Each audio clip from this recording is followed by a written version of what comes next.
Halo teman-teman, salam hangat dari Surabaya. Saya Ilham dari Sevima. Inilah kisah unik, pencapaian, dan inspirasi dari kampus-kampus di seluruh Indonesia yang kami rangkum dalam Flash News Mitra Sevima.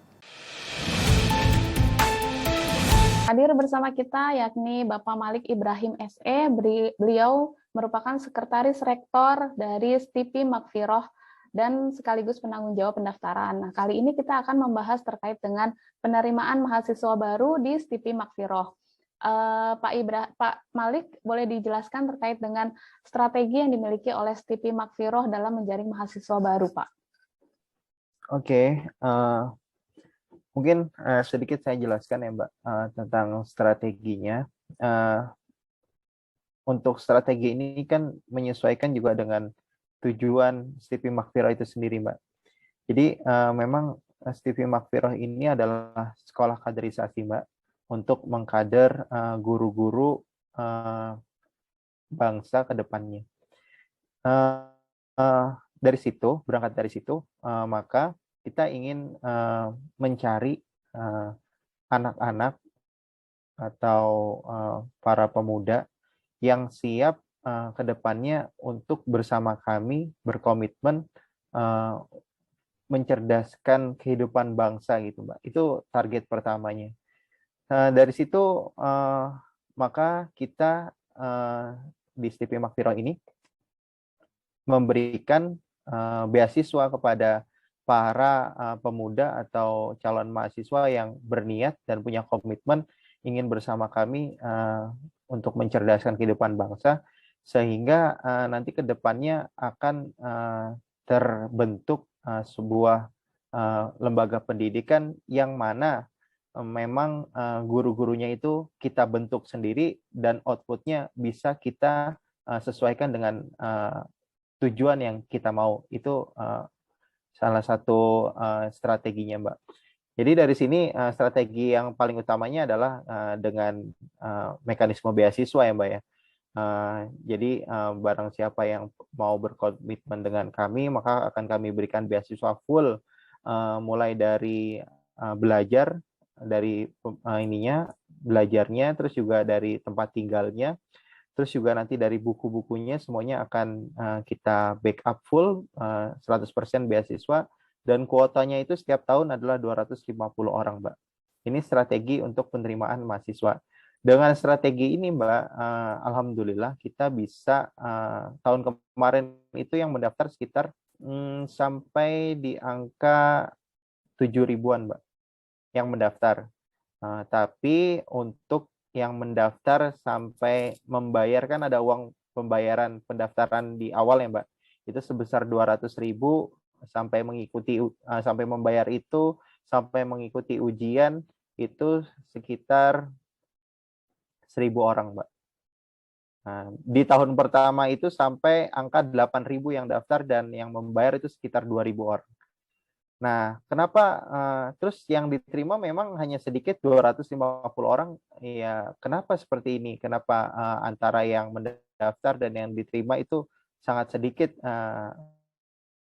presentasenya? Memang di sini kita ingin benar-benar menyaring ya Mbak ya, SDM yang memang bukan kita katakan sudah pintar atau sudah unggul, tidak, tapi memang mempunyai kemauan dan juga mempunyai komitmen, mempunyai jiwa keikhlasan untuk sama-sama nanti ke depannya belajar di STIPI Makfiroh, dan setelah itu akan kami tempatkan di beberapa sektor lembaga pendidikan kami untuk menjadi guru dan memanage sekolah itu sendiri.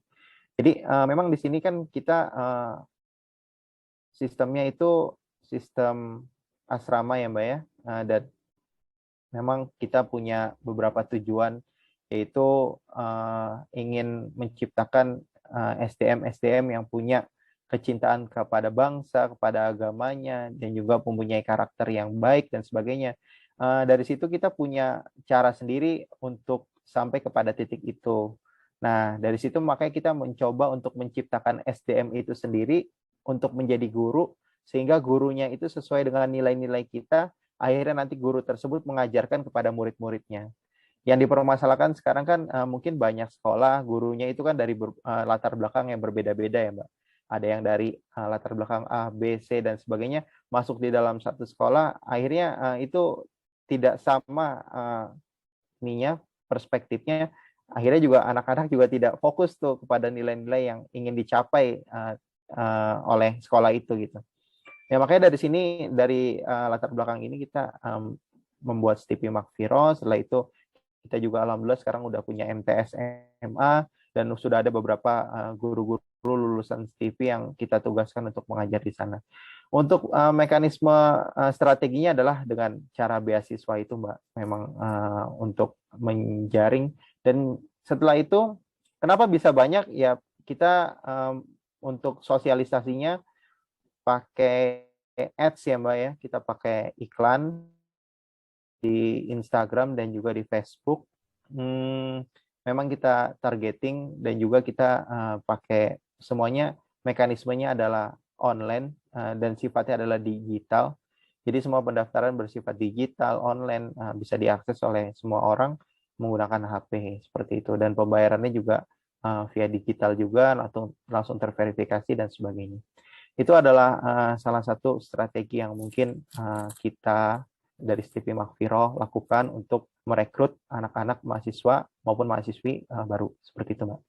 Baik, Pak. Wah, menarik sekali ya, Pak. Jadi memang ini full 100% beasiswa, Pak. Jadi 100% beasiswa. Hah? Bahkan ya, Mbak, boleh saya tambahkan lagi Silakan. untuk ini. Jadi bahkan setiap bulan anak-anak yang berprestasi mempunyai nilai yang baik itu dia punya uang jajan tersendiri, Mbak. Kita kasih uang jajan juga. Jadi katakan mereka nilainya memuaskan gitu ya. Kalau dalam istilah kita mumtaz gitu, karena memang di sini ada minggu bahasa Arab, ada minggu bahasa Inggris, Mbak. Kalau misalnya bahasa Inggris excellent gitu kan ya. Itu nanti ada kayak tunjangannya sendiri, Mbak. Nanti juga, tapi nggak hanya dinilai dari situ. Nanti bagaimana dia ketepatan waktunya dalam mengerjakan rutinitas di asrama. Kalau mereka mengerjakannya tepat waktu, sesuai dengan apa yang kita jadwalkan, itu nanti juga berpengaruh kepada tunjangannya itu, Mbak. Jadi kita kasih uang jajan juga per bulan sesuai dengan kerajinan dia di dalam mengikuti kegiatan-kegiatan yang kita jadwalkan. Setelah itu memang setelah mereka lulus itu, Mbak, mereka ada kontrak kerja dengan kita gitu ya. Jadi mereka bentuknya bukan mengabdi sih, Mbak, langsung kerja gitu. Jadi biasanya kan anak-anak yang kuliah itu setelah lulus bingung mau kerja di mana ya kan.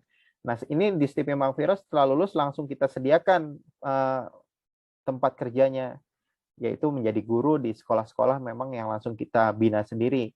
Nah, sekarang udah ada namanya Milbos, Makfiro Islamic Leadership Boarding School, dan beberapa dari mereka sudah kita tempatkan di sana untuk menjadi pengajar, pembimbing, dan juga manajer sekolah itu sendiri gitu, Mbak. Menarik Nah, dari sekali, situ Pak. Ya. Mereka juga mendapatkan tunjangan sesuai dengan karirnya masing-masing ya, Mbak ya, sesuai dengan profesionalitasnya masing-masing seperti itu. Nah, dari sini inilah yang mungkin kita jadikan sebagai poin-poin yang kita sosialisasikan kepada masyarakat luas agar sama-sama ayo berkomitmen dengan Kampung Makfiro agar depannya bisa terbentuk masyarakat. Makanya disebut Kampung Makfiro. Sebenarnya itu sebuah desa kawasan ya, Mbak. Di dalamnya itu sementara ini udah ada perguruan tinggi, udah ada MTS MA.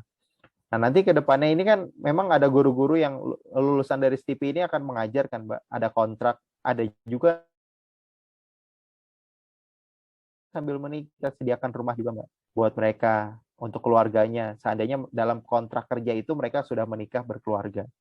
Nah, dari situ kan nanti mereka ada yang punya anak nih, Mbak. Nanti ke depan anaknya bisa sekolah tuh. Nanti anaknya mungkin nanti ada yang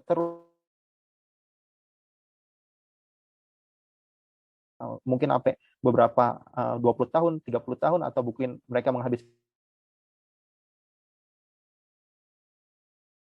komitmen seperti itu, nanti akan dibentuk, kita buatkan SD juga, nanti memang akan terlahir benar-benar kampung-kampung yang saintifik ya Mbak ya, benar-benar di dalamnya adalah kampung pendidikan, kampung untuk belajar bersama dengan nilai-nilai dan juga pemahaman yang memang sesuai dengan yang dicanangkan oleh pendirinya, seperti itu Mbak.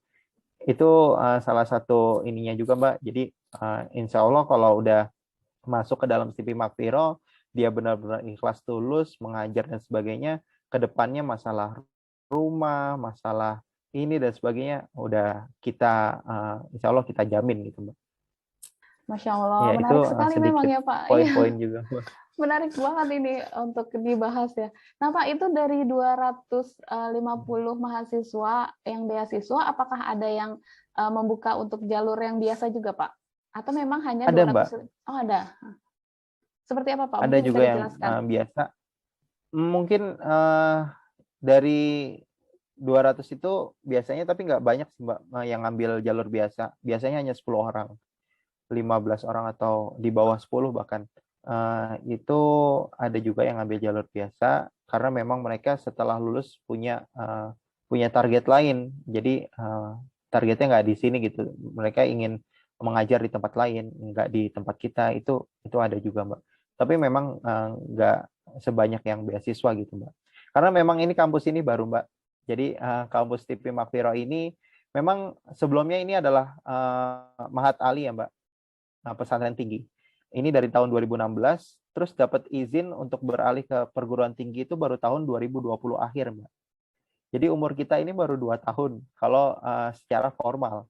Jadi karena memang masih sedikit yang tahu kita ya Mbak, akhirnya ya alhamdulillah yang masuk ke kita ya mayoritas masih yang beasiswa gitu Mbak. Mungkin nanti ke depannya setelah semuanya berjalan sesuai dengan dan prodi-prodinya ini akan kita tambah juga Mbak. Sementara ini baru satu prodi yang manajemen pendidikan Islam, nanti ke depannya akan ada prodi-prodi yang sifatnya adalah keguruan, kayak MIPA, terus juga kayak biologi, kayak IPA dan sebagainya, kayak bahasa Inggris, bahasa Arab. Jadi yang sifat-sifatnya memang untuk bekal guru mengajar di sekolah seperti itu, Mbak. Itu sudah diajukan Pak untuk prodinya Pak? Prodinya yang MPI ini lagi akreditasi ya Mbak ya. Kalau yang kemarin kita baru akreditasi perguruan tingginya, alhamdulillah kita dapat nilai B. Terus untuk yang prodinya ini lagi proses pengajuan, insya Allah nanti bentar lagi visitasi.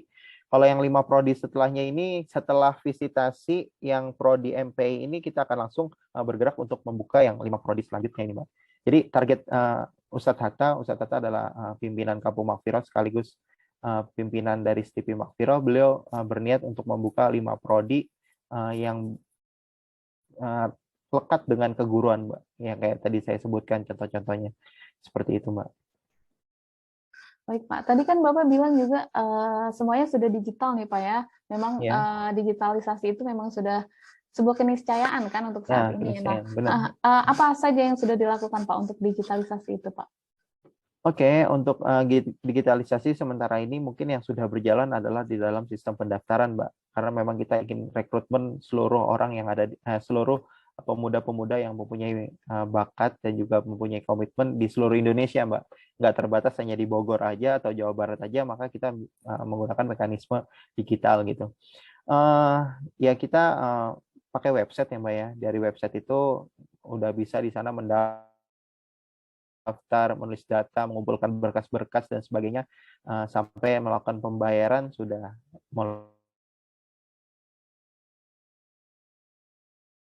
pembelajarannya memang karena kita adalah pondok,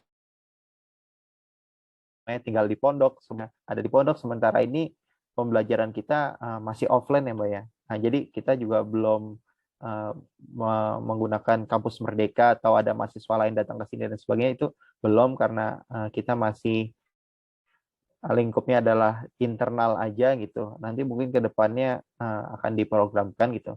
Kalau untuk online-nya memang ada beberapa dosen yang mengajar dari Jakarta, dari tempat-tempat lain itu ada. Ya kita pakai mekanisme seperti e-learning biasa gitu, Mbak. Baik Pak. Nah, tapi itu untuk kayak seperti iya Mbak. seperti siakat dan sebagainya itu masih dalam penyusunan, Mbak, belum kita sosialisasikan juga ke mahasiswa. Itu nanti ke depannya juga akan kita canangkan dan kita validkan gitu.